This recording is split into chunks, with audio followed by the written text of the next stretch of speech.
क्योंकि जब एक माशरे में इतना ज़्यादा झूठ सरायत कर जाए, झूठा इल्ज़ाम लगाना किसी के लिए कोई भी बड़ी बात ना हो, तो ऐसे माशरे में थोड़ा सा डर के तो चलना पड़ता है, लेकिन आपके पास ऑप्शन नहीं है ना। ऐसी जगहों पर भी गए जहाँ फॉर माइल्स कोई कातून नहीं है। ओह अच्छा। तो ऐसे वक्त पे ये शेर बड़ा काम आया कि उठ बांध कमर क्या डरता है, फिर देख खुदा क्या करता है।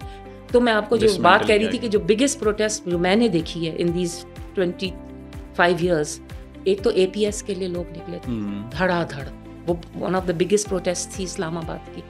और उसके अलावा 2021 में जो इसी तरह इजराइल ने फ़लस्तीन के ऊपर रमज़ान के महीने में किया था, तो ईद के चौथे दिन जो प्रोटेस्ट हुई थी, और गालिबन आप भी उसमें आए थे, वो भी बहुत बड़ी एक कॉल के ऊपर जितने लोग जमा हुए थे, those were the two biggest protests I have attended। नए जजेस हैं, 116 डिस्ट्रिक्ट्स में जजेस मुतय्यन हुए जेंडर बेस्ड वायलेंस कोर्ट्स के हवाले से, उन सब की ट्रेनिंग हमने की। और फिर अभी जब हम जाते हैं, और कितने साल 2006 से 2019 तक मैंने जुडिशल ट्रेनिंग्स की हैं, लेकिन अभी आप जब अदालत में जाते हैं, यू स्टिल ऐसे लगता है जैसे we've gone back to the pavilion, कुछ जैसे कि कुछ ट्रेनिंग की ही नहीं इतने सालों में। सेरेमनी में हमारे एक एक्टर ने, उनके ओपनिंग रिमार्क्स थे, he used the word shock and awe, और मुझे जो गुस्सा चढ़ा, क्योंकि जब अमेरिका ने इराक पे, बगदाद पे वो जो 2-2 मिनट पे सॉर्टीज भेज रहे थे, और उन्होंने बगदाद का मलियामेट किया था, उस मिशन का नाम उन लोगों ने शॉक एंड ऑ रखा था। लेकिन क्योंकि शॉक एंड ऑ कहीं से सुन लिया था, तो उन्होंने बड़े मजे से आके उसको इस्तेमाल कर लिया। और अगर ये ख्याल है आपका कि नहीं, ये 12 साल के बाद तो फिर उसकी दिलचस्पी नहीं रहती या वगैरह वगैरह, इसका मतलब है कि आपका मुकदमा इतना कमज़ोर है कि जब कोई इंसान सोचने समझने के काबिल होता है तो वो आपका मुकदमा वो कबूल नहीं करता, तो आपका मुकदमा ही कमज़ोर है। और मैं कहती हूँ कि अदब बराए अदब के बजाय अब अदब बराए हदफ हमारा एक एम होना चाहिए। और ये सदियों से मसनवी मौलाना रूम इंसान साजी और किरदार साजी के लिए इस्तेमाल हुई है। How that came to be about, तो ये तो कहते हैं कि एक मौजज़ा है। Masnavi is one considered one of the greatest pieces of literature in world history. अस्सलाम वालेकुम जी। It doesn't work like that के एक और एपिसोड में मैं हाजिर हूँ, और आज जो हम गुफ्तगू करने जा रहे हैं, आई एम श्योर कि मैं तो बहुत इन्जॉय करने वाला हूँ उस कॉन्वर्सेशन को। उम्मीद है आप भी बहुत कुछ सीखेंगे। आज जो मेहमान हमारे साथ हैं, एक क्रिमिनोलॉजिस्ट हैं, एंथ्रोपोलॉजिस्ट हैं, ट्रेनर हैं, समाज में जो मुख्तलिफ हमारे सोशल सब्जेक्ट्स हैं उन पर बात करती हैं, उनमें पार्टिसिपेट करती हैं, उनको लीड करती हैं, और हमारे साथ हमारे इदारे जाती मामलात के अंदर भी ट्रेनिंग्स में शामिल रहीं, और इस्लामाबाद में बहुत सी ऐसी गैदरिंग्स जिनमें आप इल्म दानिश की बात करते हैं, वहाँ पे आप इनको लीड करता हुआ या उसमें पार्टिसिपेट करता हुआ पाएंगे। तो जो मैं खुशामदीद कहता हूँ वो है जनाब miss Humaira Masiuddin. Ma'am, thank you very much for being part of this podcast. बहुत शुक्रिया, आपने मुझे आज इसमें मदऊ किया, तो आपने वक्त दिया, हम बहुत शुक्रगुजार हैं आपके। आप पाकिस्तान में पिछली कोई 2.5 दहाइयों से मुतहरिक हैं। पुलिस ट्रेनिंग्स भी आपने करवाई, जुडिशल ट्रेनिंग्स भी आपने करवाई, हसास इदारों को भी आपने ट्रेनिंग्स दी, मुख्तलिफ ज़ाहिर है आपके सब्जेक्ट्स रहे, क्रिमिनोलॉजी से मुतालिक या कल्चर के मुतालिक, एंथ्रोपोलॉजी जिसकी हम बात करते हैं। इस तमाम सफ़र में जो पिछली 2.5 दहाइयों पर मुश्तमिल है, आप किस तरह उसको समराइज़ करती हैं? Do you see hope, do you see are we moving forward, या आपको लगता है कि बहुत से मेहमानों ने कहा कि एक स्टेप आगे लेते हैं, कई स्टेप पीछे ले लेते हैं, तो कैसा आप महसूस करती हैं? How do you feel about it when you reflect the whole journey of yours for the past 2.5 decades now? बहुत अच्छा सवाल है अली, और मैं अब यही सोच रही हूँ कि इसको किस तरह से मैं अप्रोच करूँ। मेरे ख्याल में एक ऐसा वक्त आता है एट माय एज जहाँ पर आप ऑटोमेटिकली आपको पता है कि एक चीज़ करनी है। एक होता है ना, जब आप निकल रहे होते हैं एक सफ़र पे, तो आप कहते हैं हम ये करेंगे, हम ये करेंगे, हम ये अचीव करेंगे, हम फलां करेंगे। उसके बाद आप रियलाइज़ करते हैं कि वो चीज़ आपको मिले या ना मिले, वो गोल तक आप पहुँचे या ना पहुँचे, it's the journey which is important. तो अब वो रियलाइजेशन है कि करना है, मौत चले या वो क्या है, आंधी आए, दिया जलाए रखना है। तो उसका कुछ रिजल्ट निकले या ना निकले, नताइज का जो भी वो हो, बस अब मैं उस पे ज़िंदगी के उस पे आ गई हूँ, क्या कहते हैं, नहज पर, कि बस करना है, एक चीज़ करनी है, चलते रहना है। मैंने देखा सलामती फ़ेलोशिप में भी आप तशरीफ़ लाती हैं और उसके अलावा भी बहुत से और मैंने आपको प्लेटफ़ॉर्म्स पे गुफ्तगू करते हुए देखा जिसमें आप नबी सल्लल्लाहु अलैहि वसल्लम की सीरत पर बात करती हैं। सीरत और के अंदर जो पीस बिल्डिंग के ख़ास तौर पर सब्जेक्ट्स हैं या इश्यूज़ हैं उनको आप सामने लाती हैं। फिर आप इस्लामिक लॉ भी पढ़ाती हैं। लेकिन साथ-साथ एक और अहम बात जो मैंने आपको करते देखी वो मैंने ये देखा कि आप शिद्दत पसंदी के भी ख़िलाफ़ हैं। आप वो लोग जो मज़हब को अब्यूज़ करते हैं, आप उनके खिलाफ भी बड़ा बढ़-चढ़ कर बात करती हैं। बल्कि मैंने अक्सर प्रेस क्लब के बाहर भी आपको ये बातें करते हुए देखा, तो आपको डर नहीं लगता as specially in a patriarchal society, एक पदरसरी माशरे में एक ख़ातून होते हुए, जिस तरह ज़ाहिर है जो हमारे यहाँ जो रुकावटें हैं ख़वातीन के लिए, तो how do you do that? नहीं, अली एक बात तो ये है कि हुँ, एक मज़े की बात है और शायद ये आपके ऑडियंस भी शायद इस बात को हैरानगी से सुने। अ लॉट ऑफ अस जो फ़ील्ड में निकले हैं, जिस तरह वकालत की फ़ील्ड में निकले हैं और क्या हम ये बात अक्सर आपस में शेयर भी करते हैं कि हमारे अंदर अब वो चीज़ या पहले से कभी नहीं थी और या लेटर ऑन डेवलप हुई, मुझे नहीं पता, कि हमारे अंदर ये चीज़ ही नहीं है कि ये मर्द है और ये औरत। हुँ, हुँ, अब वो जो होती है ना लाइन, वो थोड़ी-सी ब्लर पड़ गई। तो वो उस एस्पेक्ट से डर नहीं लगता। लेकिन हाँ, माशरे में हर फ़र्द की तरह एप्रीहेंशन्स हैं बिल्कुल, क्योंकि जब एक माशरे में इतना ज़्यादा झूठ सरायत कर जाए, झूठा इल्ज़ाम लगाना किसी के लिए कोई भी बड़ी बात ना हो, तो ऐसे माशरे में थोड़ा-सा डर के तो चलना पड़ता है, लेकिन आपके पास ऑप्शन नहीं है ना। हुँ, आप इतनी बड़ी-बड़ी ज़्यादतियाँ देखते हैं, इतने बड़े-बड़े ज़ुल्म हो रहे हैं लोगों के हुँ, सामने, क्या खामोश रहना एक ऑप्शन है? हुँ, तो ये एक बहुत बड़ा सवालिया निशान मैं भी रोज़ अपने आप से ये पूछती हूँ। कई मर्तबा दिल में खौफ़ भी आता है, लेकिन फिर आपको मुझे एक एक्चुअली जब मैं शुरू-शुरू पाकिस्तान आई 1999 में, शादी के बाद अमेरिका गए थे हम लोग, उसके बाद फिर वहाँ से सऊदी अरेबिया और वहाँ से फिर पाकिस्तान। तो 1999 में जब मैं पाकिस्तान आई और मैंने अपना काम शुरू किया और मैंने क्रिमिनोलॉजी में मेरे पास एक मास्टर्स था उस वक़्त और एक एंथ्रोपोलॉजी में। सही। तो मैंने पुलिस ट्रेनिंग से अपना काम शुरू किया, तो जब मुझे डर लगता था और कोई भी नई जगह जाना होता था, तो आउट ऑफ नोवेयर, और पता नहीं ये शायद आपके साथ भी हुआ हो, बचपन में कहीं एक नज़्म पड़ी थी, वो उस वक़्त एकदम से सामने आके खड़ी हो गई। उठ बाँध कमर क्या डरता है, फिर देख फिर खुदा है। देख खुदा क्या करता है। हुँ, और आई डोंट नो कहाँ से आई, it hmm, just came back from the recesses of my soul. I don't remember कि मैंने क्लास 3 में पढ़ी थी, क्लास 4 में। उसको मैंने अपना, वो कहते हैं ना, पल्लू से बाँध पल्लू लिया। से बाँध तो लिया। जब भी कोई इस तरह की खौफ़ज़दा सिचुएशन होती थी या कोई नई सिचुएशन होती थी, आप सोचिए एकदम से आप जा रहे हैं पुलिस कॉलेज से हाला में लेक्चर देने हुँ, और समटाइम्स आपके पास 500 ट्रेनीज़ हैं। हुँ, ऐसा वक़्त भी आया है कि 800 भी हैं, और गैलरीज़ में भी लोग एंड बैठे हैं। मोस्ट ऑफ देम और all of them happen to be males और how most of them hmm, males. Hmm. शुरू में तो सिर्फ़ मेल्स होते थे। 90% तक की जो पॉपुलेशन 90% है से भी या ज़्यादा समटाइम ज़्यादा 100% भी हुए 100% भी हैं। मेल। ऐसी अच्छा। जगहों पर भी गए जहाँ फॉर माइल्स कोई खातून नहीं है। ओह! अच्छा। तो ऐसे वक़्त पे ये शेर बड़ा काम आया कि उठ बाँध कमर हुँ, क्या हुँ, डरता है, फिर हुँ, देख हुँ, खुदा क्या करता है। फैज़ साहब की भी जो हुँ, शायरी है, हुँ। जिस तरह हम निकलते थे जुडिशल मूवमेंट में। फैज़ साहब का ऑप्टिमिज़्म तो हाँ, बहरहाल हाँ, तो वो मिसाली है। जुडिशल मूवमेंट में निकल रहे हैं या कोई प्रेस क्लब में कोई बहुत सेंसिटिव इश्यू के ऊपर प्रोटेस्ट करने जा रहे हैं। ऐसा भी हुआ है कि 500 पुलिस वाले खड़े हुए हैं और हम 5 लोग प्रोटेस्ट कर रहे हैं। तो हुँ, ऐसे वक़्त पे फैज़ साहब के जो है ना, ये हाथ हुँ, सलामत हुँ। हैं जब हाँ, तक। हाँ, हाँ। अच्छा, मैंने ये भी नोट है, किया है अनकॉन्शियसली हाँ। गाड़ी चलाते हुए फैज़ साहब, आप फैज़ की पोएट्री पढ़ना शुरू हो जाते हैं। हुँ, तो हुँ, ये एक बड़ा मुझे एक इंटरेस्टिंग ऑब्ज़र्वेशन है हुँ। और आई एम श्योर दूसरों के साथ भी होता होगा कि खुद ब खुद जो चीज़ें आपने सीखी हैं या क्या, वो किस तरह से आपको आके लेके चलती हैं। सो सही। How important are poets. Wonderful of course ये जो मतलब इंटेलेक्चुअल्स हैं, इंटेलेक्चुअल जाइंट्स हैं, बल्कि फैज़ साहब की अगर बात की जाए तो कौम की फ़िक्री राह को दुरुस्त समत में लेके जाने के लिए इनका बड़ा अहम रोल होता है। चाहे जालिब साहब हों, चाहे किसी की भी आप बात करें, बहुत बड़ा बहुत अच्छा शेर कहने वाले, अलम गज़ल कहने वाले। नसीबों जिगर फिगारों की सुबह अफलाक पर नहीं है, वाह! जहाँ वाह! पर हम तुम खड़े हैं दोनों, हुँ, शहर का रोशन उफ़क़ यही है। हुँ, कई मर्तबा इस तरह से ना, जब वो पस्ती आती है, आपको लगता है कि नहीं फ़लाँ चीज़ नहीं हो सकती, डिप्रेशन होता है, फौरन ये हाँ अल्फाज। लंबी है गम की शाम मगर शाम ही तो है। लंबी है गम, ये तो मैं ट्रेनिंग्स में इस्तेमाल करती हूँ कई मर्तबा। लंबी है गम की शाम मगर शाम ही, तुझ पर ऐसे ही हमारी चाह का इल्जाम इल्ज़ाम ही ही तो तो है। है। और हिम्मत करो, जीने को भी एक उम्र पड़ी है, पूरा ज़ाहिर है बहुत फैज़ बहुत, साहब ने। हाँ बिल्कुल। अब चूंकि हम बात इस तरफ कर रहे हैं, हमने प्रोटेस्ट की बात की या बाहर निकलने की बात की, सवाल उठाने की बात की। आप पिछली 2 दहाइयों से मुख्तलिफ प्रोटेस्ट का हिस्सा रहीं, मुख्तलिफ चीज़ों को आपने ऑर्गेनाइज भी किया।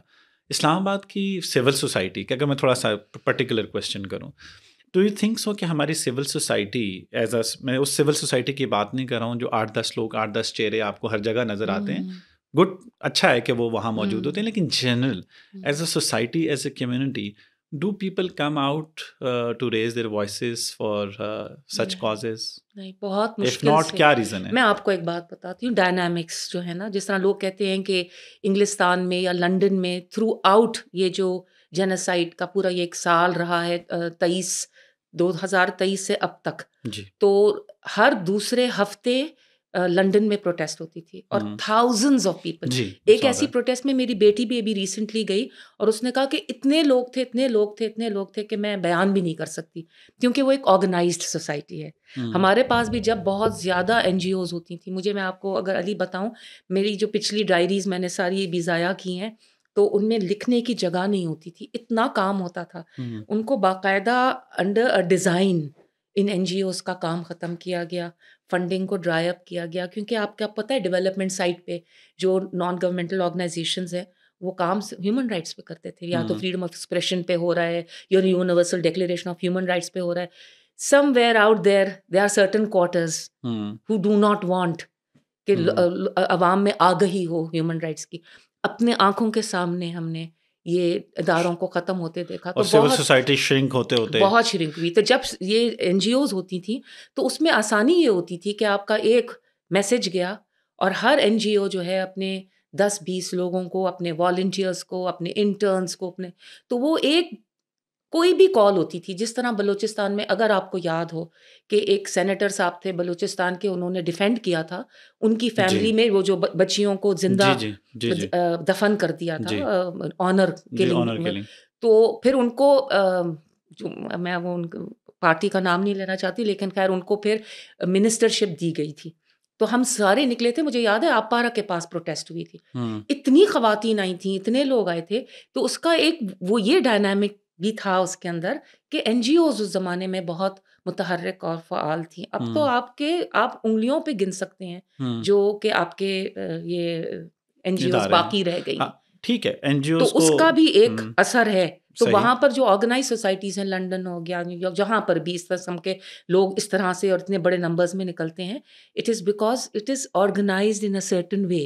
इट्स नॉट कि लोग फ़ील नहीं करते। हुँ, हमारी ऑर्गेनाइज़ेशनल जो एक जो डायनामिक्स हैं, वो इन चीज़ों से उनमें प्रॉब्लम आई है। हुँ। वो दुनिया में कहीं भी इस तरह नहीं होता कि सिटीजन्स एकदम से अगर फील करें तो निकल आएँ। वो पूरा एक ऑर्गेनाइज़ेशन होती है, कई महीनों की प्रिपरेशंस होती ऐसा ही हैं, है। ग्राउंड वर्क होता है, हुँ, बहुत वो सारा कुछ होता है, वो इधर मिसिंग है। हुँ, हुँ। ऐसा नहीं है कि लोग फील नहीं करते। ऐसा ही और है। सबसे बड़ा प्रोटेस्ट जो मुझे याद है, जो मैंने देखा, क्योंकि 1999 से आप अगर आप वो करें जी, तो हमने सड़कों की खाक छानी है। जी, जी। तो मुख्तलिफ इश्यूज़ के ऊपर, हत्ता कि जब वो एक साहब थे मुंतज़र ज़ैदी इराक़ में, जब ये George Bush had gone to Iraq, जब बगदाद में, तो जूता उन्होंने फेंका अपना था। जूता फेंका जी, था, जी। तो वो जो प्रोटेस्ट हुई थी, हम सारे अपने जूते लेके पहुँचे थे। ओह! अच्छा। हाँ, और बहुत उनकी सपोर्ट में हुई हुँ, थी, हुँ, उसमें भी बहुत लोग आए थे। तो हुँ। ये ऐसा नहीं है कि लोग नहीं निकलना चाहते, बस वही वाली बात है कि एनजीओज़ को बाकायदा तरीके से। तो मैं आपको जो बात डिसमेंटल कह रही किया थी कि गया। जो बिगेस्ट प्रोटेस्ट जो मैंने देखी है इन दीज़ 25 इयर्स, एक तो एपीएस के लिए लोग निकले थे, हुँ, धड़ाधड़। वो one of the biggest protest थी इस्लामाबाद की। और उसके अलावा 2021 में जो इसी तरह इज़राइल ने फ़लस्तीन के ऊपर रमज़ान के महीने में किया जी, था, जी। तो ईद के चौथे दिन जो हुँ, प्रोटेस्ट हुई थी, हुँ। और ग़ालिबन आप भी उसमें जी, आए जी, थे, मैं वो मौजूद था भी उसमें। बहुत बड़ी एक कॉल के ऊपर हुँ, जितने लोग जमा हुए थे, hmm, those were the 2 biggest protests I have attended hmm, in hmm, hmm. Islamabad. ये ठीक है, एनजीओ बिल्कुल ऑर्गेनाइज़ करती हैं इन चीज़ों को, सब होता है। लेकिन मुझे समहाउ ये फीलिंग आती है कि जो समाज के अंदर पोलराइजेशन है ऑन सच इम्पॉर्टेंट इश्यूज भी। मतलब जब ये गज़ा के ऊपर अगर करना है तो जमात इस्लामी ने जुमे वाले दिन बाद अज़ नमाज जुमा करना है, तो उसमें सारे आपको जमात इस्लामी या मज़हब से दिलचस्पी रखने वाले अमूमी तौर पर मदारिस के बच्चे नज़र आ रहे हैं। उनकी ख़ास ज़ाहिर है उनकी प्रोफाइल होती है, ठीक है। तो वो आपको, और उस प्रोफाइल में आप यू कैन क्लियरली टेल के आम सिविल सोसाइटी यानी जो मुख्तलिफ शोबा ज़िंदगी से ताल्लुक़ रखने वाले लोग नहीं हैं। फिर अगर सैटरडे को फिर एक और पार्टी कहती है जी अब हमने प्रोटेस्ट करना है, वो प्रोटेस्ट करते हैं, तो वो एक और तरह का वो है। और फिर एक हमारा सिविल सोसाइटी एक अलग वो है। बल्कि सो मच सो के रिलीजियस भी अगर उन्होंने करना हो तो उसमें भी फ़िरका और मसलक, व एक मसलक एक दिन कर रहा है एक दिन वो। तो इतने इंपॉर्टेंट इश्यूज़ पे भी ये जो पोलराइजेशन है इसने शायद मतलब इतना डिवाइड कर दिया माशरे को। क्योंकि जब आप लंदन या किसी भी यूरोप के प्रोटेस्ट की बात करें तो वहाँ पे बिला रंगो नस्ल की इम्तियाज के लोग जो है वो निकलते हैं, इशू के ऊपर लोग इकट्ठे होते हैं। अली, मैं तो आपको इतनी अजीब सी एक बात बताऊं, यही सिविल सोसाइटी की कॉल पे एक और जब हमें पता चला उसके बाद तो फिर कम ही हो गया, क्योंकि एक नेक्स्ट लेवल पे ले गई है हमारी ये जो मौजूदा हुकूमत है कि बिल्कुल कोई ना निकले और ये ना हो, और 2 से ज़्यादा लोग, और ये आपको पता है कि काफ़ी ज़्यादा सख्ती हो रही है। तो ऐसी अभी जो 1 साल पूरा हुआ 7 अक्टूबर को, तो हम जब हुमैरा तैयबा साहिबा की कॉल थी उस पर हम जमा हुए और लिटरली 2 स्पीचेस हुई, एक ताहिरा अब्दुल्ला की, एक हुमैरा तैयबा की, and then the police said wrap it up. तो आधा घंटा एक पाकिस्तान जैसे इम्पोर्टेंट मुस्लिम कंट्री की कैपिटल को सिर्फ आधा घंटा दिया गया फॉर प्रोटेस्ट। ठीक है, तो एक तो वो भी हो गया। और फिर जब आप इस किस्म की सख्तियां आप बार बार देखते हैं और आपको पता है कि आपको कवरेज नहीं दी जा रही, सपोजिडली कहा गया है सर्टन क्वार्टर्स को कि कवरेज नहीं देनी गजा के जो भी लोग निकले हैं उस तरह से, तो वैसे ही ख़त्म हो गया। ठीक है ना, कि एक हमारी प्रोटेस्ट हुई थी, उसमें थे कोई हम 20-25 लोग, और उसी वक्त जो थी वो एक इसी तरह की एक मजहबी तंजीम थी, उनका भी प्रोटेस्ट था। आप यकीन मानिए कि गज़ा के ऊपर प्रोटेस्ट हो रही है, लेकिन नारे जो थे वो तौहीन रिसालत वाले, वही जो उनके रटे रटाए। तो ऐसे लग रहा था कि उनको पता भी नहीं है कि वो किस इशू के ऊपर प्रोटेस्ट करने आए हैं। अच्छा, हमारा साइड बाय साइड हो रहा था, और जहां तक मुझे याद पड़ता है मैं तो अक्सर लोगों को कहती हूँ ज्वाइन करें, एक इकट्ठे हो जाएं ताकि एक कलेक्टिव वॉइस वो, लेकिन वो इस बात पर आमादा नहीं होते। तो ये बिल्कुल आप सही कह रहे हैं, पोलराइजेशन है, और ये इतनी इंटेलेक्चुअल वो ही नहीं है अंडरस्टैंडिंग, और कि इशू एक है। और ये जो रिएक्शनरी माइंडसेट है, मतलब आपने औरत मार्च कहा तो उधर आपने हया डे निकाल लिया, उधर ये एक प्रोटेस्ट इनका हो रहा होता है। अभी आप एतराज़ कर सकते हैं, देखें माशरे में हर तरह के लोग हैं, उनकी अपनी आरा, अपने तर्ज ज़िंदगी है जिससे आप इत्तफाक करें या ना करें। बिल्कुल। लेकिन समाज के अंदर जो ख़वातीन को मसाइल हैं, जो हमारे यहाँ सिनफी जो बराबरी ना होने की वजह से जो मसाइल हैं, या अदरवाइज़ जो तशद्दुद के मामलात हैं, मतलब सिनफी बुनियादों पर जो तशद्दुद, ये सारी रियलिटीज़ हैं। आप बजाय ये कि आप ये कहें, बल्कि आप एक रिएक्शनरी तौर पर आप कहते हैं कि इसको कमज़ोर करने के लिए वो तमाम जो नारे हैं उनका ओपोजिट आप कोई नारा क्रिएट करके, बजाय ये कि आप उन इश्यूज़ पर बात करें, आप रिएक्शन में एक अपनी वो इकट्ठी कर लेते हैं पूरी। और उस दिन क्या हो रहा होता है कि अच्छा जी किसका मजमा ज़्यादा है, जो बजाय ये कि इस इशू पर काम करे बल्कि किसको अपोज आपस में किस तरह कर सकें। आपको तो मैं बताऊं, एक मर्तबा तो इसी तरह हम लोग उन लोगों ने काफ़ी धमकियां दी, हुकूमत की तरफ से भी उन लोगों ने कहा कि आप औरत मार्च नहीं करेंगे आपने F9 पार्क में। तो मेरा भी जो ऑर्गेनाइजर्स के साथ कुछ था ताल्लुक, तो उन लोगों ने मुझे फ़ोन पकड़ा दिया, इंटीरियर मिनिस्ट्री से फ़ोन था, और वो साहब कह रहे थे कि अगर कुछ हुआ तो हम जिम्मेदार नहीं होंगे। तो मैंने कहा जी, मैं आप एक वकील से बात कर रहे हैं और 100% जिम्मेदारी आपकी ही होगी। अगर कुछ हुआ और कोई नागानी इस तरह कोई वाकया हो गया तो it will be entirely your responsibility, because law and order तो आपके हाथ में है। तो ये बिल्कुल आप सही कह रहे हैं, और इतनी एक मजाका की इस किस्म की सिचुएशन हो जाती है। उधर लोग खड़े होते हैं हया मार्च में कि हमें तो कोई इशू नहीं है। तो अगर आपके पास कोई इशू नहीं है तो आप क्यों निकले? आप आए क्यों हैं बाहर? कि अगर आप समझते हैं कि कोई इशू नहीं है, या कोई we don't have any issues के जो डिस्क्रिमिनेशन हो रही है, जो जिस किस्म की। और मैं आपको बताऊं, ये पिछले 20-25 सालों में जो क्रिमिनल जस्टिस सिस्टम के साथ एक इंटरेक्शन भी रहा है, there is so much work to do. ये जो जेंडर के हवाले से मैं अगर आपको बताऊं, इतनी ट्रेनिंग्स हुई हैं, जबकि अब आपको एक लाहौर में जेंडर बेस्ड वायलेंस की कोर्ट्स के जो जजेस और प्रोसिक्यूटर्स की जो ट्रेनिंग हुई है, उसकी टीम का मैं हिस्सा थी। और जितने जजेस हैं, 116 डिस्ट्रिक्ट्स में जजेस मुतय्यन हुए जेंडर बेस्ड वायलेंस कोर्ट्स के हवाले से, उन सब की ट्रेनिंग हमने की।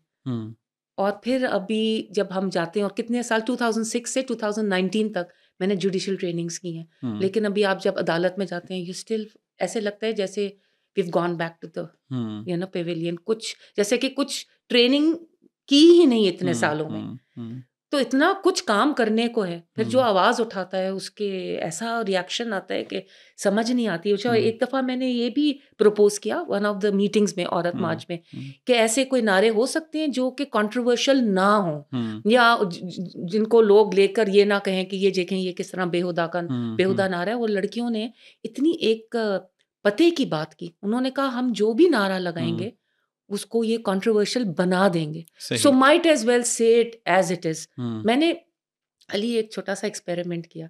मैंने एक किसी के सामने ये रखा, एक साहब के सामने, रोशन ख्याल, और मैंने कहा कि इसका क्या मतलब है, मेरा जिस्म मेरी मर्जी, आपको क्या वो आता है?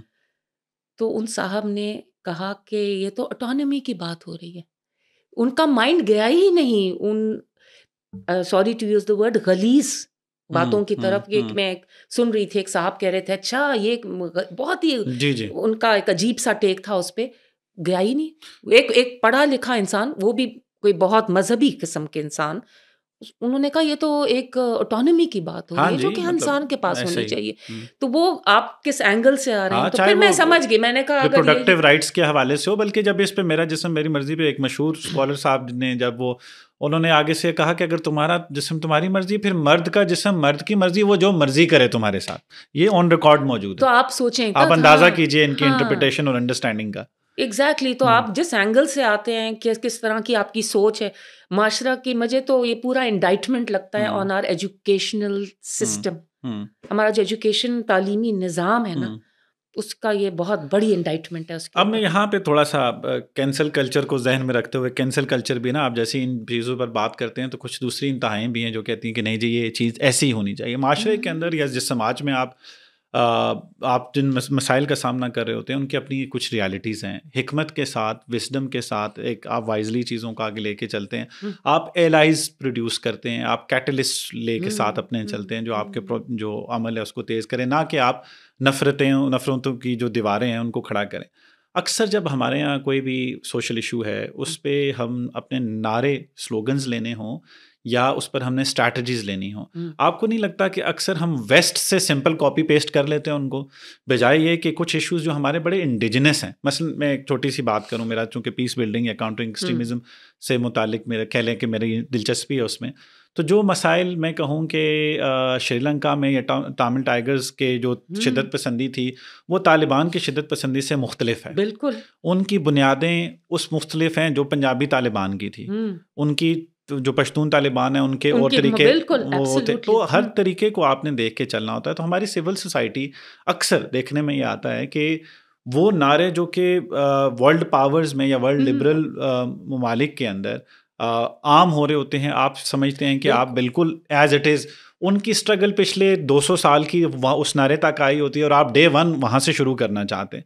मैं कतन ये नहीं कह रहा हूँ कि आप बिल्कुल सही कह रहे हैं। मैं तो जो इंडिजिनस सॉल्यूशंस हैं उनकी अंडरस्टैंडिंग होना और उसके बाद जो हल तजवीज़ करना संजीदगी से, कितने हम सीरियस नज़र आते हैं कि हम भी कहीं ये चाहते हैं दूसरी साइड से भी कि हम बस इश्ताल दिला के इशू को सामने लें और हम कहें देखें जी इस रेडिकलिज्म के जरिए हम बात को तो ऊपर ले आए हैं ना, but is it something that would solve the problem? Sensitivity होनी चाहिए, मगर खाली इधर नहीं है। अगर आप देखें कि इतना ज़्यादा हमें वही वाली बात है कि एपिंग का शौक पड़ गया है ना, कि मेहनत नहीं करना चाहते ना। तो मुझे याद है कि कोई हम पता नहीं कौन से फिल्म अवार्ड्स थे या वो जो होते हैं हर साल ड्रामों के अवार्ड्स वगैरह, उसमें एक सेरेमनी में हमारे एक एक्टर ने उनके ओपनिंग रिमार्क्स थे, he use the word shock and awe, और मुझे जो गुस्सा चढ़ा क्योंकि जब अमेरिका ने इराक पे बगदाद पे वो जो 2-2 मिनट पे सॉर्टीज भेज रहे थे और उन्होंने बगदाद का मलिया मेट किया था, उस मिशन का नाम उन लोगों ने शौक-ए-नौ रखा था। लेकिन क्योंकि शौक-ए-नौ कहीं से सुन लिया था, जी, जी। तो उन्होंने बड़े मज़े से आके उसको इस्तेमाल कर लिया। और ये खाली इधर नहीं है, वो हर हर फ़ील्ड में तरफ ही है। ऐसे ही। जिस तरह वो कुछ होता है, जिस तरह आई थिंक अमेरिका या यूरोप में एक वो जो शो होता है, हुँ। जहाँ पर लोग आके, वो जो टैलेंट होता है, लोग आके गाते हैं। जी, तो जी। फिर उनमें से 2 लोग तो बहुत अच्छे होते हैं और एक बीच में एक साहब हैं, मुझे उनका नाम नहीं पता, जी, जी। जो अमेरिका गॉट टैलेंट की अगर हाँ, आप बात जो करें तो बहुत ही साइमन। हाँ, बहुत रन डाउन करते हैं, बहुत। जी, जी। आप अंदाज़ा करें, फिर मैंने तो लिखा था, कौन-सा हमारा चैनल था, मैंने तो बहुत अपसेट हुई थी। उसमें उन लोगों ने यही मॉडल इस्तेमाल किया नात और क़िरात के लिए। आप अच्छा। अंदाज़ा करें, उधर बैठे हुए हैं क़ारी साहिबान और बच्चे आके पढ़ रहे हैं और फिर उनको उसी तरह से रन डाउन किया जा रहा है। अनफॉर्चुनेट। मैं ट्रॉमा में चली गई। जस्ट बिकॉज़ हमारे अंदर कोई ओरिजिनैलिटी नहीं है, तो हुँ। हमने बस देखा कि एक एक इस तरह का एक क्या कहते हैं, मॉडल है, बस उसको without interrogation, without looking at it, copy paste कर दें। हाँ, कॉपी पेस्ट कर दिया। और हमने एक तो देखें। ये भी कहा, आई एम सो सॉरी जी, जी, अली प्लीज़ साहब, go ahead. This needs to be said. एक क़ारी साहब थे, क्या थे, उन्होंने कहा कि आपको पता है, मेरे ड्राइवर का बच्चा इससे बेहतर पढ़ सकता है। एक तो आपने एक क्लास का जी, वो जी। एलिमेंट को बीच में लेके आए, एज़ इफ नहीं कोई पढ़ सकता। हाँ, क्यों नहीं पढ़ और एज़ सकता? इफ हर ड्राइवर का इंसान बच्चा तो पढ़ ही नहीं हाँ, सकना पढ़ ही नहीं चाहिए। सकता, तो वो भी इससे बेहतर। मतलब आप देखें, जब आप यानी मज़हब कितना की शैलो, और कितना सतही है ये। हुँ। और ये रेटिंग्स मिलती हैं उन लोगों को इन चीज़ों पे। बस ये बहुत ही एक वी नीड टू रियली जी, जी। एग्ज़ामिन जी, आवरसेल्व्स। आप बहुत से इस मौज़ू पे तो देखें, जो कंपोज़िशंस वो इस्तेमाल कर रहे हैं, जो जिस तरह की चीज़ें इस्तेमाल कर रहे हैं, बल्कि जिस तरह के सब्जेक्ट्स इस्तेमाल कर रहे हैं। किस धीनू स्कूलों उठा ले, अब आपने अगर उसका सुना जी, हो कि नहीं। वो एक है पंजाबी में, वो हाँ। कहता है कि इस तरह करके वो बच्चियों की तालीम के कि वो जो आप, ओह! अब मैं अगर कहूँ, ओके। वो उसका टाइटल है कि उत्थे डांस कर दी पई। ये तो बहुत बड़ी फिर उनकी मीम्स हाँ, बनी और उसका पता नहीं। ख़्याल यानी गोया ये है कि यार पहले ही एक मुल्क जहाँ पे ये हालात हैं, आप समझते हैं कि तमाम कहीं ऐसा होता भी होगा जिस पर आप मोतरज़ हैं, लेकिन यार ये 99% केसेस में ऐसा नहीं होता है, आपको शायद एक्सपोजर या इल्म नहीं है। सतहीपन की अगर हम बात करें, मैं थोड़ा-सा सोच इस इशू को मज़ीद आगे लेके चलता हूँ। हमारा हमारा दानिश्वर तबका हो, हमारे एंकर्स हों, हमारे सियासतदान हों, हमारे साइंटिस्ट हों, हमारी एस्टैब्लिशमेंट हो, कहीं ऐसा लगता है कि हर जगह सतहीपन इतना मतलब आ गया, दर आया है कि कोई भी चीज़, मसलन अब ये मुझे correct me if I am wrong, कभी कभी ये लगता है कि वो पिदरम सुल्तान बूथ, कहीं ऐसा तो नहीं है कि हम माजी को वो करते थे कि अच्छा जी शायर थे तो फैज़ साहब जैसे थे, जालिब जैसे शायर थे, बहुत लिखने वाले और लोग मौजूद थे, मतलब अहमद फराज लिख रहे थे, अगर उस तरफ बात करें तो समाज के मौज़ूआत पे भी लिखते थे। और अगर इसी तरह आप बात करेंगे, अपने टीवी एंकर्स की बात करें तो बड़ी शाइस्तगी से बात करने वाले लोग थे। बहुत ये कहीं अव्वल पहला सवाल ये है कि क्या वाकई हम कहीं सतहीपन कलेक्टिवली का शिकार हो गए हैं, या कहीं ऐसा है कि मौजूदा ज़माने में टेक्नोलॉजी वगैरह चीज़ें इतनी तेज़ी से बदली हैं कि अब यही इससे निकल सकता है और हम महज अपना हाल एक्सेप्ट नहीं करना चाहते। What do you think? Do you also concur with the notion कि हम सतहीपन की तरफ गए हैं, या do you think this is the new intellectualism और new phase of something that we have entered into? उसका टेक्नोलॉजिकल इम्पैक्ट भी पड़ा है, टेक्नोलॉजी का भी इम्पैक्ट पड़ा है। अब जो है साउंड बाइट्स पे चलती हैं चीज़ें, ऐसी चीज़ जो पिथी हो, शॉर्ट हो, स्टिक करे। फास्ट फूड का ज़माना है, एक तकाजा है स्पीड का, यू नो। तो अब जो चीज़ जो है वो मैं अब इसका छोटा सा एग्जांपल देती हूँ। जब हमने मसनवी पढ़ी और अभी भी हम पढ़ते हैं तो उसको बहुत स्लोली पढ़ते हैं। एक कहानी के ऊपर शायद हमने 18 घंटे से 20 घंटे लगाए हों, लेकिन उसी कहानी को मैं कोशिश करती हूँ कि मैं 1 घंटे के अंदर इनकैप्सुलेट करके, क्योंकि लोगों के पास टाइम नहीं है, तो ज़ाहिर है उसका वो नतीजा नहीं निकल सकता। उसकी ये तो मैं आपको एक मिसाल दे रही हूँ कि एक इतनी सीरियस चीज़ को भी, जिसको 18 से 20 घंटे चाहिए होते हैं, उसको हम 1 घंटे में करने की कोशिश करते हैं। तो अब आप देख लें, एक्स आ गया, एक्स में आपके पास सिर्फ इतने अल्फाज में आप अपना वो मुद्दा बयान कर सकते हैं। तो कम से कम अल्फाज में तो जाहिर है फिर आपको वो साउंड बाइट्स इस्तेमाल करने होते हैं, जिस तरह ऐसी चीज़ जो माइंड में स्टिक करे, मुझे क्यों निकाला, अभी हमारी ये इंटेलेक्चुअल जी। लेवल होगी, मुझे क्यों या निकाला, आप जब बात या कर रहे होते हैं तो आपके जहन में ये होता है कि अच्छा इस बात से कि ऐसी चीज़ हो कोई जो कोई लोगों वायरल के, कंटेंट निकल आए या हाँ, कोई जो ऐसी लोगों चीज। के माइंड्स में स्टिक कर जाए। तो उसकी जो न्यूआंस है, उसका जो बैकग्राउंड है, उसका जो कॉन्टेक्स्ट है, उसका लोगों के पास टाइम नहीं रहा ना, फास्ट, हर चीज़ फास्ट। तो इसलिए मैं तो लोगों को यही कहती हूँ, और मैं अपने स्टूडेंट्स से पूछती हूँ, मैं एलएलबी के फाइनल ईयर को पढ़ाती हूँ 2 सब्जेक्ट्स। तो मैं उनसे यही पूछती हूँ कि आप पढ़ते हैं? बच्चे ना अखबार पढ़ते हैं? उनको सोशल मीडिया से जो भी न्यूज़ अगर मिलते हैं, believe me they don't know the Capitals of the world. अच्छा, हम सरकारी स्कूलों में पढ़े, गवर्नमेंट स्कूलों की और हम लोग नीलाम घर देखते थे। जी। उस ज़माने में हम न्यूज़ वीक और टाइम मैगज़ीन पढ़ते थे, हम्म। रीडर्स डाइजेस्ट पढ़ते थे। हमारी नॉलेज का लेवल ही कुछ और था। ये मैं उन बच्चों की बात कर रही हूँ जो ओ लेवल्स, ए लेवल्स करके एलएलबी यूनिवर्सिटी ऑफ लंदन का कोर्स कर रहे हैं, अच्छा। हाँ। जिनको दुनिया के कैपिटल्स, फलां मुल्क कौन से कॉन्टिनेंट पे है और इसका क्या कैपिटल है नहीं पता। हम्म। सो ये हो गया है कुछ ना, कि खाली अपने सब्जेक्ट के मुताबिक। और मुझे बहुत तकलीफ होती है जब हमारी ग्रेजुएशन होती है, क्या तो द वर्ड्स मार्केटेबल, आपका या भाई ऐसा बच्चा है, प्रोडक्ट, बच्चे ऐसा को ही है, कह रहे हैं प्रोडक्ट, क्लाइंट है बच्चा। क्लाइंट, हाँ। और इस तरह की बातें ना। तो तालीम बराए तालीम, हम्म। तालीम बराए नॉलेज, हम्म।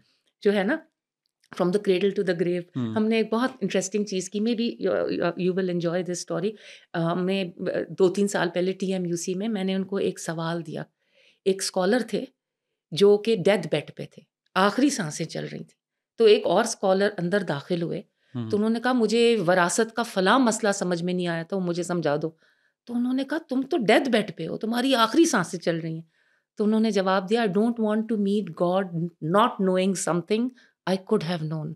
कि मेरे पास मौका था ये सीखने का और मैंने नहीं सीखा। तो उन्होंने एक्सप्लेन किया, कमरे से बाहर निकले और उस स्कॉलर की जान निकल गई। तो वो लिटरल है ना, from the cradle to the grave. तो बच्चों को मैंने कहा कि मुझे बताएं कौन सा स्कॉलर था। वो पूरा साल दे लुक्ड, मगर अच्छा। क्योंकि ये इन्फॉर्मेशन इंटरनेट पे नहीं है ना, आई ये सी। मेरे पास एक किताब में था, अबू रेहान अल बैरूनी। अच्छा। तो वो तब हमने एंजॉय की है हम्म। एक्सरसाइज। वो हर हम्म। थोड़े दिन को बच्चे आते थे, मैंने कहा you have the whole year, अप्रैल तक, सितंबर में ये सवाल मैंने सही। यूनिवर्सिटी में फ्लोट सही। किया। तो अप्रैल तक दे, but they did research and they came back. लेकिन वही है कि वी नीड टू इंस्टिल के वो पढ़ें। नॉलेज जो है ना, उसको आराम से पढ़ना, उसको प्रोसेस करना, उसको डाइजेस्ट करना, उस पर मल ओवर करना, वो सारा ये सोशल मीडिया के ज़माने में अब वो चीज़ ख़त्म हो गई। अब तो मेरी एक दोस्त है, वो कह रही है अब तो आपके पास ही मैं देख रही हूँ कलम, ये जो है मुख्तलिफ कलम सेट है बराए ख़त्ताती। कह रही है कि अगली जनरेशन तो नहीं लिखेगी, वो भी लिखवाती है जी। तख्ती। वो कह रही है कि सिर्फ मैं उनको वो प्रेशर और वो सारा सिखा रही हूँ। दिस कमिंग जनरेशन जो आएगी, अगली जनरेशन्स होंगी, ये पढ़ेंगे लेकिन ये लिखेंगे नहीं। ये कलम तो दूर की लिखेंगे, बात है, इनको अगर पेन से भी लिखना आ जाए तो बड़ी हाँ नहीं, बड़ी वो बात। Writing might become. तो ये ऐसी चीज़ें हैं जो फ्यूचरिज्म है। जापान में सुना है कि एक सब्जेक्ट है जो पढ़ाते हैं फ्यूचरिज्म। तो पता नहीं अब फ्यूचर में और क्या-क्या है। हाँ, लेकिन मैं इसके जो असरात हैं, अब ये जो बिल्कुल आपने सारी बातें की कि सतहीपन की तरफ भी चीज़ें चली गई हैं। इसका असर सिर्फ यहाँ तक नहीं रहा ना कि लोग पढ़ नहीं रहे हैं। इसका असर इस बात पे भी पड़ रहा है कि जो एक इमोशनल इन्वेस्टमेंट चाहिए होती थी प्रोसेस के अंदर, वो लोगों को या यंग लोगों को वो देने का अंदाज़ ही भूल गया है। तो जब वो इमोशनल इन्वेस्टमेंट आप नहीं दे पा रहे हैं, तो आप अपने लॉन्ग लास्टिंग रिलेशनशिप्स बिल्ड नहीं कर पा रहे हैं। आप फ़ौरन से आपको हर चीज़ चाहिए। नेटफ्लिक्स पे पूरा सीज़न है, आपने रात 11 बजे शुरू करना है, सुबह 7 बजे तक आप चाहते हैं कि वो पूरी की पूरी 10 एपिसोड्स आप देख के उठें। वो चीज़ जो हम किसी ज़माने में शायद पूरे एक साल में हर हफ्ते या कम से कम 6 महीने वेट किया करते थे, हर हफ्ते एक एपिसोड आया करती थी। उस प्रोसेस के अंदर, उस वेट के अंदर भी एक लर्निंग थी। नहीं, बहुत बड़ी स्किल थी ना, कि आप अपना आप और ये भी बात सीखते थे कि आप ग्रेटिफिकेशन को डिले करने की, ये बहुत बड़ी स्किल होती है। कि आप अपना पहले होमवर्क करेंगे, फिर ये करेंगे, फिर ये करेंगे, फिर जाके आप थोड़ा सा इस्तराहत करेंगे या रेस्ट करेंगे, तो यू डिले योर ग्रेटिफिकेशन। या खाना खाते हुए आप कहते हैं अच्छा ये सारा खाना खा के फिर मीठा खाएंगे। ये कहते हैं ये बहुत बड़ी लाइफ स्किल होती है, डिलेइंग ग्रेटिफिकेशन। वो तो खत्म हो चुकी है। तो इसका फिर नुकसान ये हो रहा है कि वो इमोशनल, मैं जैसे कहा कि आप इन्वेस्टमेंट नहीं कर पा रहे हैं और फिर आप डिप्रेशन की तरफ जा रहे हैं, फिर आप अपने ऐसे ताल्लुकात बिल्ड नहीं कर पा रहे हैं। क्योंकि मैं आपको एक बहुत इंटरेस्टिंग चीज़ बताऊं अली, मैंने ये क्लाइंट्स में नोटिस किया है कि, और स्पेशली रिच जो हमारे क्लाइंट्स हैं, जो कि मुखय्यर हैं, वो आते हैं, वो इतने अपसेट होते हैं कि वो दे वांट कि इस तरह का डिसीजन हो और इन अल्फाज में हो और इतने दिन में हो, और ऐसे होता नहीं है। आपसे एक सिस्टम के अंदर आए हैं और इतनी जल्दी फ्रस्ट्रेट होते हैं। देन आई रियलाइज कि उनके पास पैसे हैं, वो किसी भी दुकान में जाके जिस चीज़ पे हाथ रखें वो खरीद सकते हैं। तो that has really spoiled their वो कि आई कैन बाय एनीथिंग। पर जब वो सिस्टम में आते हैं जिसमें एडजर्नमेंट्स भी हैं, जिसमें जज छुट्टी पे भी जाते हैं, जिसके अंदर हड़ताल भी होती है, जिसके अंदर दूसरी पार्टी नहीं आई हुई होती, तो मैंने ये with in these 20 years of my practice this I have noticed कि जो पुराने क्लाइंट्स थे, ठीक है अगर इन वो एक डिले होता है जो कि नहीं होना चाहिए क्या, तो उस पर, लेकिन ये फ्रस्ट्रेशन की एक अनदर लेवल है। I have identified this immediately. मैंने अपनी फ्रेंड से कहा because they are able to buy anything they want, so they are thinking कि हम किसी भी इदारे में वॉक इन करके, क्योंकि चीज़ें फास्ट हुई हैं ना, आप नादरा जाते हैं, you can pay an extra fee, एक दिन के अंदर आपको आपका शनाख्ती कार्ड मिल सकता है, तो चीज़ें स्पीड अप हुई हैं ना। तो ये चीज़, ये फ्रस्ट्रेशन, ये ग्रेटिफिकेशन में नहीं ठहर सकना, तो लोगों को बाज़ चीज़ों में आपको ये फिर बताना होता है, जैसे हमारी पॉडकास्ट का नाम है, it doesn't work like that, it doesn't work like that, बिल्कुल। So you have to tell them. अब थोड़ा सा मैं एक और इशू की तरफ, एक चीज़ में कि अगर आपके रात के 12 बजे आपको जो मर्जी आप खाना चाहें, पराठा रोल हो या वो बर्गर हो या वो बिरयानी हो, तो आपने फूड पैंडा के थ्रू मंगवा लिया। अब तो ग्रोसरी आ रही है। ये हम नीचे उनसे रिक्वेस्ट करेंगे कि तो आप थोड़ा सा हमें इस पे अपने एड्स दें, क्योंकि हम प्रमोशन नहीं, मैं हरगिज प्रमोट नहीं करना चाह रही, मेरे अपने, लेकिन जाहिर है हम बिल्कुल एक समाजी इशू पे बात करेंगे। दुरुस्त बात, काटते थे आप, प्याज तलते थे आप, फ्रेंच फ्राइज बनाने होता था, आलू काट के, there was a whole process है ना। तो वो कह रहे हैं कि ये चीज़ इवन उसमें मजहब में इस तरह से, ये जो स्पेशली दहशतगर्दी में भी यही प्रोसेस आ गया। पहले लोग, एक मुझे याद है अबू बकर शिबली का वाक़या है या पता नहीं इस तरह से, कि 5 साल लगे उनके मुर्शद को उनका नाम पूछने। उन्होंने कहा क्या काम करते थे, जब वो जाके सर्कल में बैठे, वो कहा मैं गवर्नर था। उन्होंने कहा पहले जाके उस प्रोविंस में जहाँ गवर्नर थे, एक इंसान से माफी मांगो जिससे साथ ज्यादती हुई। 5 साल उसमें लगे, पता नहीं, बहुत एक प्रोसेस था। उसके बाद जब फाइनली जाके बैठे तो मुर्शद ने पूछा कि तुम्हारा नाम क्या है, उन्होंने कहा अबू बकर शिबली। अब वो कहते हैं कि जी मैं बॉम्ब बांध के जाके मैं टारगेट को हिट करूंगा, स्ट्रेट जन्नत। तो जिस तरह फास्ट फूड का वो है, even the suicide bomber is also following the same. Exactly. आपने पेशेंस प्रोसेस में जाहिर है उसको समझना नहीं है, कि उस सही रूह को नहीं समझना, बल्कि सतीहत की बुनियाद पर फैसले कर रहे हैं, और फिर जाहिर है उसका रिजल्ट ऐसा ही होगा। अब थोड़ा सा मैं अगर आपसे ये पूछना चाहूँ कि हमने मज़हब का जो बुनियादी मुकदमा है वो तज़किया नफ्स है, तस्फिया कल्ब है। हम कहते हैं कि लोगों का कैरेक्टर अच्छा हो जाए, उनके मामलात अच्छे हो जाए, इंसान बन ठीक है, बंदे दे पुत्र बनो जिन्हें हम कहते हैं। तो हमारी सोसाइटी के अंदर जो रिलीजियस सिंबलिज्म है या रिलीजॉसिटी का, आप ये देखते हैं कि मामलात ख़राब से ख़राब तर होते जा रहे हैं।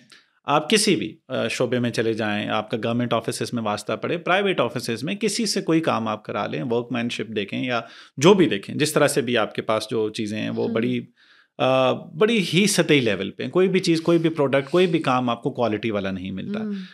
लेकिन दूसरी जानिब रिलीजॉसिटी में बड़ा इजाफा हुआ है कि जिससे आप कहेंगे, मसलन हम बात कर रहे थे कि हमारे जो पुराने पिछले दौर के जो वज़ीर दाखिला थे, उनसे जब सवाल हुआ कि तुम्हारे पास क्या प्रूफ है, तो उन्होंने कलमा पढ़ के सुना दिया कि जी मैंने जान अल्लाह को देनी है और मैं कलमे पे यकीन कर लिया। स्टैंडर्ड आंसर है, खाली उनका नहीं, बहुत सारे पॉलिटिशियंस का, बहुत सारे लोगों का, आगे से फौरन कहते हैं कि जी अल्लाह को जान देंगे। इसी तरह जब आप किसी को कहेंगे कि यार ये जो आप मुझे तारीख दे रहे हैं कि 10 तारीख को ये चीज़ मिल जाएगी, तो वो बड़े धड़ल्ले से कहता है, कहती है कि जी इंशाल्लाह मिल जाएगी, लेकिन वो नहीं मिलती और फिर उस पर वो कोई नदामत भी नहीं होती।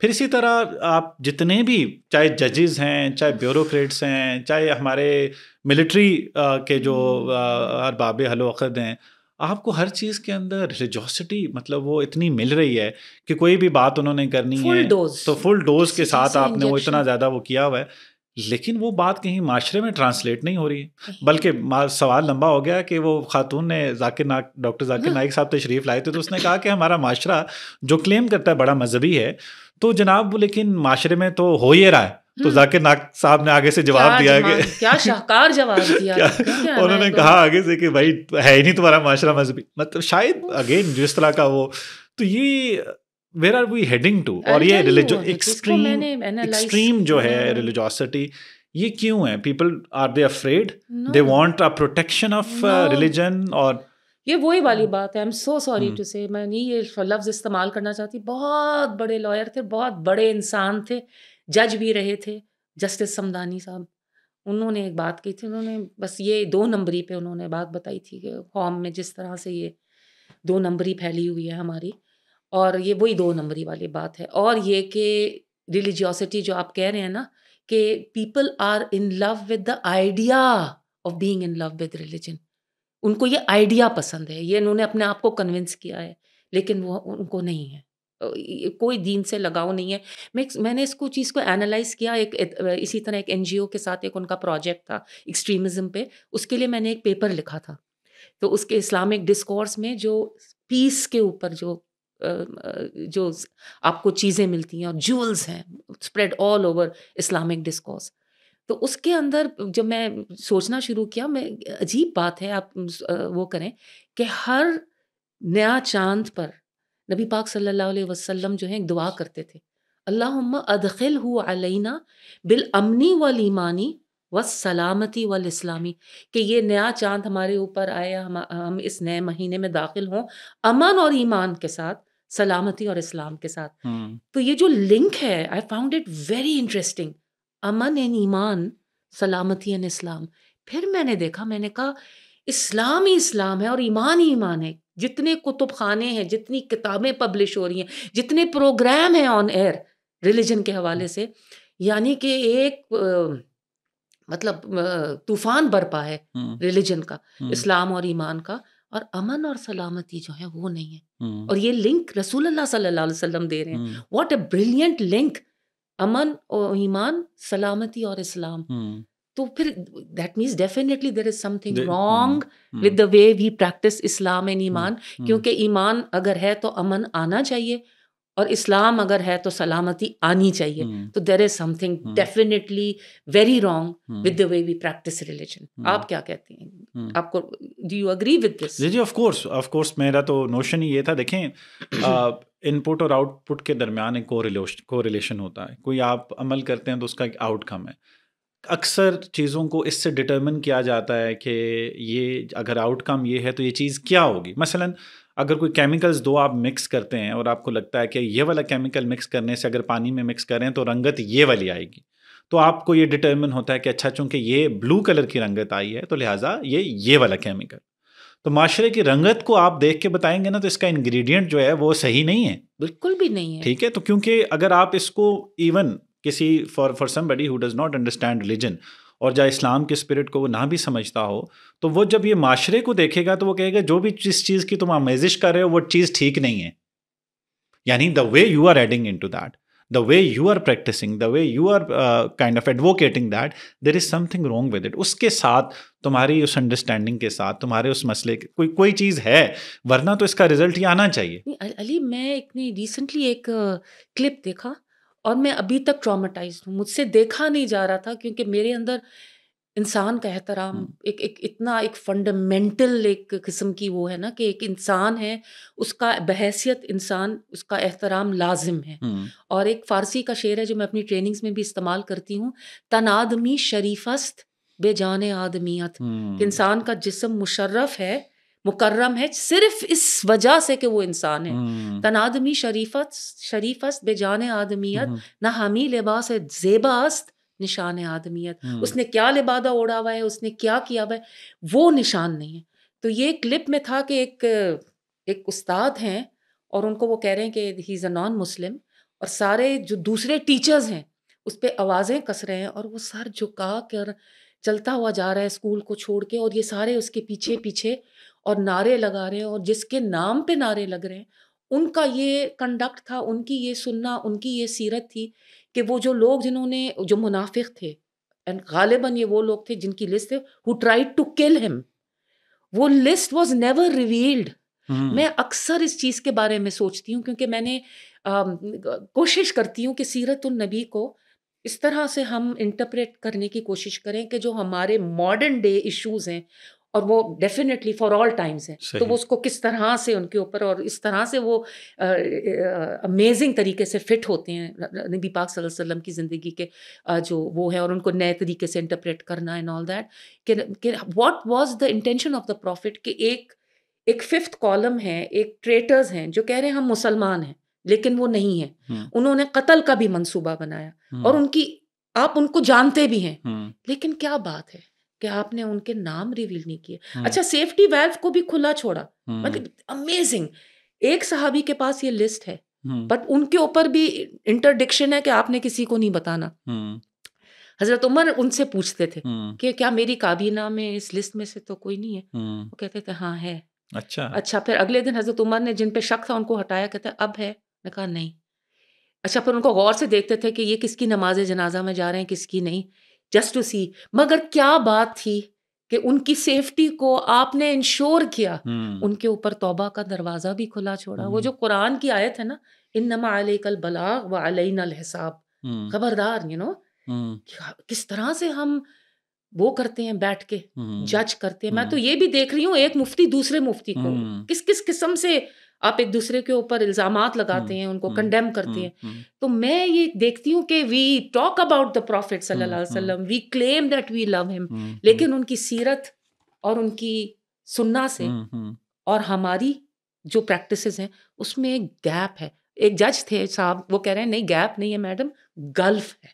yes, that's मैं अक्सर कहती हूँ कि कितने जुम्मे में खुतबे होते हैं? 52 एक साल में। हम एक साल में कौम को ट्रांसफॉर्म कर सकते हैं अगर आप हुकूमत की तरफ से डायरेक्टिव आ जाए कि 5% आपके खुतबे जो होंगे जेंडर पे होंगे, 5% आपके खुतबे जो होंगे वो जस्टिस पे होंगे, बच्चों के हुकूक पे बच्चों होंगे, के हुकूक पर होंगे, ख़वातीन के हुकूक पर होंगे। तो आप देखिए एनवायरनमेंट पे होंगे।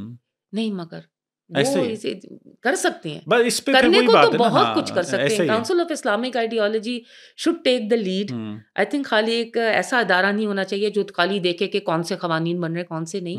मेरे ख्याल में सोशल इंजीनियरिंग में भी इनका एक, लेकिन फिर वही वाली बात है, सोशल इंजीनियरिंग से भी डर रखता है कि जो हमारे साथ हुआ है, reverse engineering, let's use the word reverse engineering, they should play their role. अभी चूंकि रिलेक्टेंस जो है, अभी आप जो मदारिस को रजिस्ट्रेशन की बात हो रही थी, तो मौलाना फजलुर रहमान साहब का जो वो था कि भाई ये ऊँट को जो है वो खैमे में सर देने के मुतरादिफ है, जब आप ये देंगे तो बाद में वो पूरा ही दाखिल हो जाएगा।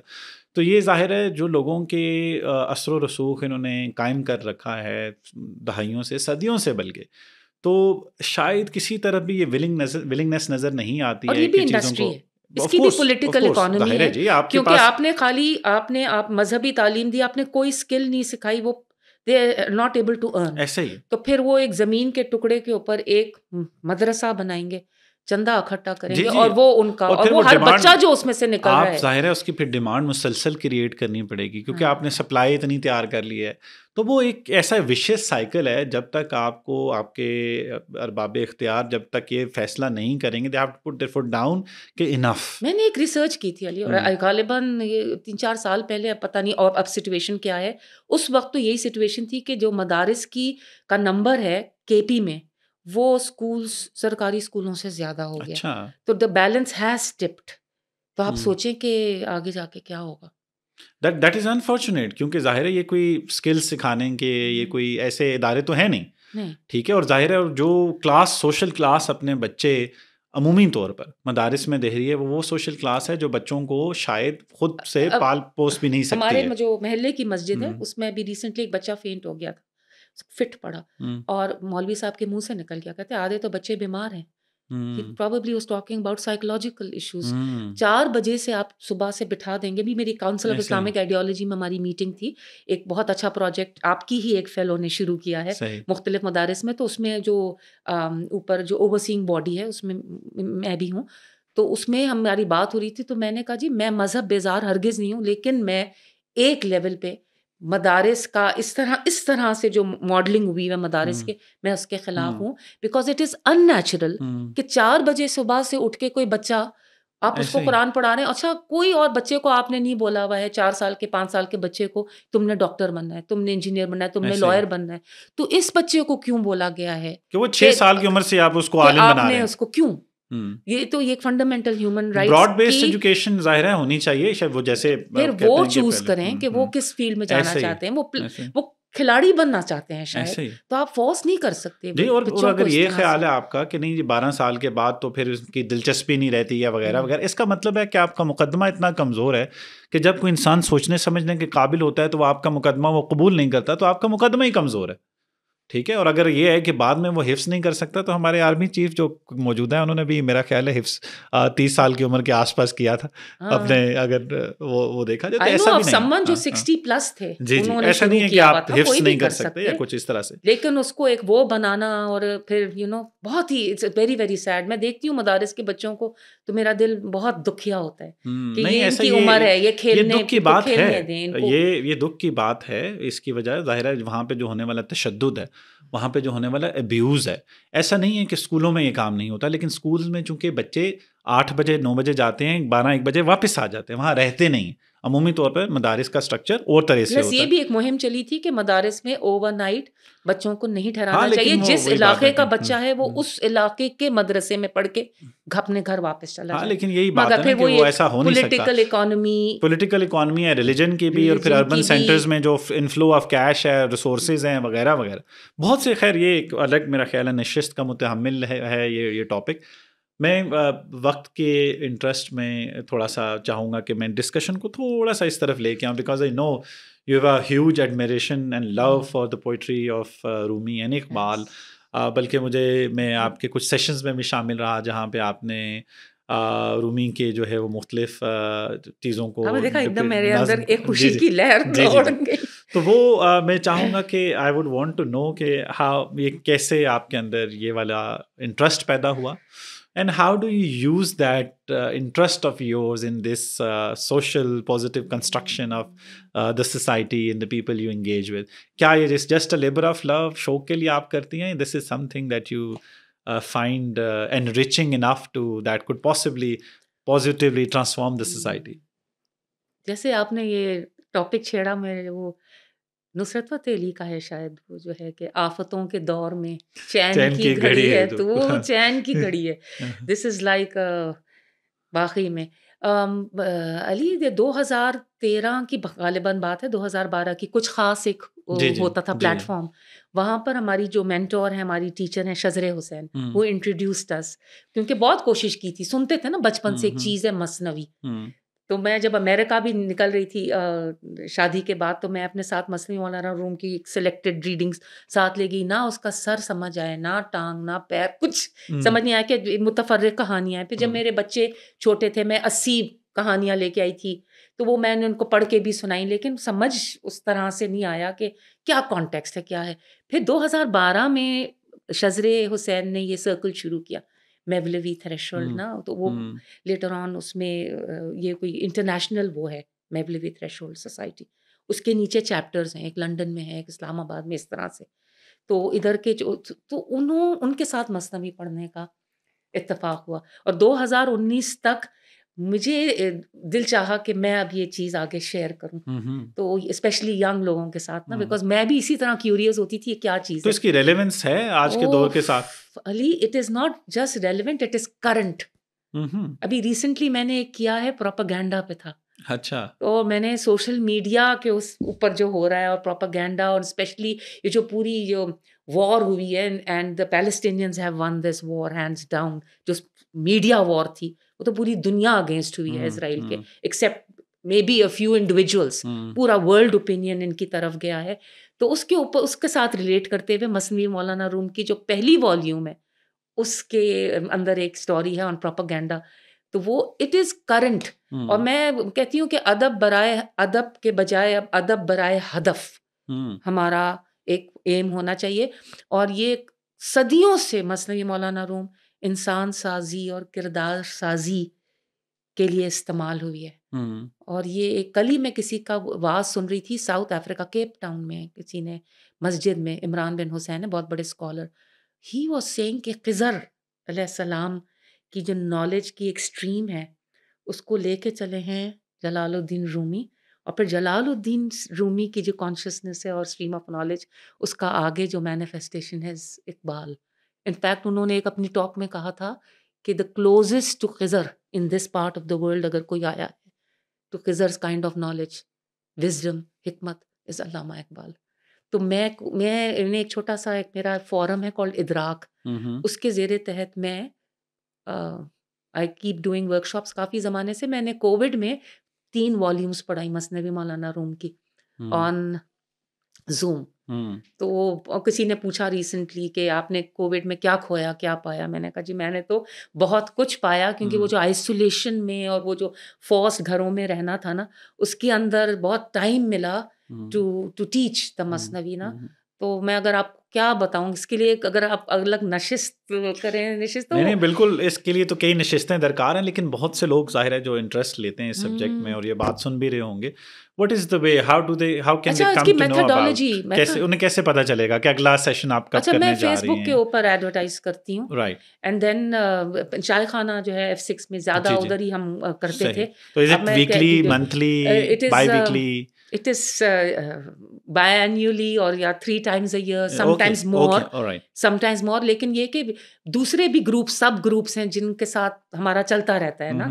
तो मैं अगर वॉल्यूम वाइज है, do you know about the Masnavi के उसकी 6 वॉल्यूम्स हैं। पहली वॉल्यूम इस नफ्स के बारे में, दूसरी वॉल्यूम जो है वो इनसाइट, बसीरत के बारे में, तीसरी जो है इल्म और हिकमत के बारे में। तो इस तरह से, और वो कहानियां हैं, उन कहानियों, और कहानियां जो है वो हमारे ऑर्डिनरी जो पॉपुलर कल्चर से उन्होंने किरदार उठाए हैं। कोई सिपाही है, कोई कोतवाल है, कोई बादशाह है, कोई कनीज है, और उनको लेके आपके जो रोजमर्रा के किरदार हैं आपके इर्द गिर्द, उनको लेके वो अपना जो भी मैसेज है वो किस तरह से डिलीवर करते हैं। इसका अगर मैं आपको छोटा सा एग्जांपल, प्लीज, कि जो पहली आपकी वॉल्यूम है वो आपने भी अटेंड किया था हमारे घर पे, the king and the handmaid is the most famous story of the Masnavi. कि एक बादशाह है, वो अपने नफ्स के ऊपर कंप्लीटली बेकाबू हो गया, उसको अपने नफ्स पे कोई काबू नहीं है।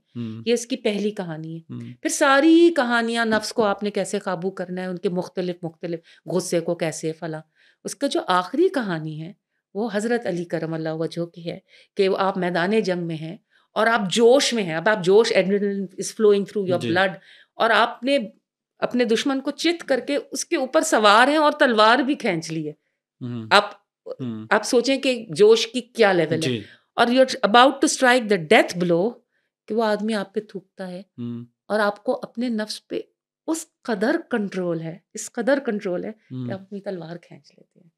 तो इट स्टार्ट्स विद द बादशाह, दुनियावी बादशाह, जिसको अपने नफ्स पे कंट्रोल बिल्कुल बेकाबू है उसका नफ्स, and this volume ends on a spiritual दुनिया का बादशाह जिसको उस कदर कंट्रोल है। तो वो एक होश रुबा किस्म की तंजीम है मसनवी की, जो आप बहुत हैरान होंगे। मैं I am using the word होश रुबा, क्योंकि जो मैथमेटिकल भी जो उसकी ऑर्गेनाइजेशन है ना, लोग हाँ, जो पहली स्टोरी है सेकंड वॉल्यूम की, it has, first story has 12 stories, सब स्टोरीज। पहली और 12वीं स्टोरी का एक थीम है, सेकंड और 11th स्टोरी का एक थीम है, रिंग स्ट्रक्चर है, थर्ड और 10th स्टोरी का एक थीम है, और फिर 5th और 6th बीच में आके एक। और आपको लगेगा it has been done unconsciously, उनको वो तो अपने उसमें बह जा रहे हैं ना, how that came to be about. तो ये तो कहते हैं कि एक मौजज़ा है मसनवी, is considered one of the greatest pieces of literature in world history. तो मैं तो बहुत enjoy करती हूँ. I am in love with the Masnavi. I definitely see the excitement, the love in your eyes as you talk about it. मेरा ख्याल है कि इस पर हम एक निश्चित बिल्कुल एक हमें अलग से करनी चाहिए, जिस पे हम एक इंट्रो टू मसनवी बात करें, और ताकि बहुत से लोग जो लार्जर ऑडियंस है वो ये जान सके, और मैं भी एक इंटरेस्ट इससे इंट्रीग हो।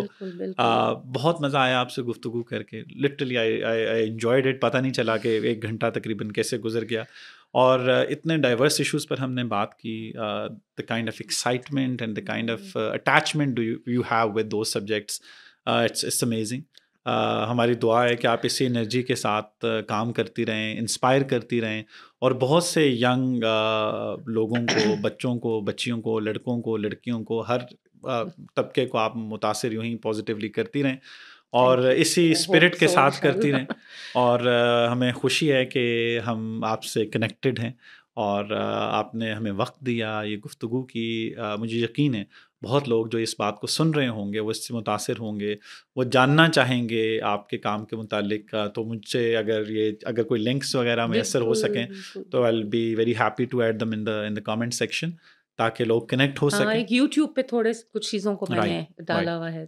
सो once again thank you very much. I hope आप बहुत सब लोगों शुक्रिया। को जिन्होंने ये बात सुनी है, ये गुफ्तगू सुनी है, आपने इंजॉय किया होगा। मुझे तो बहुत मज़ा आया। आपने इंजॉय की है या नहीं की, I am not concern and can not guarantee that.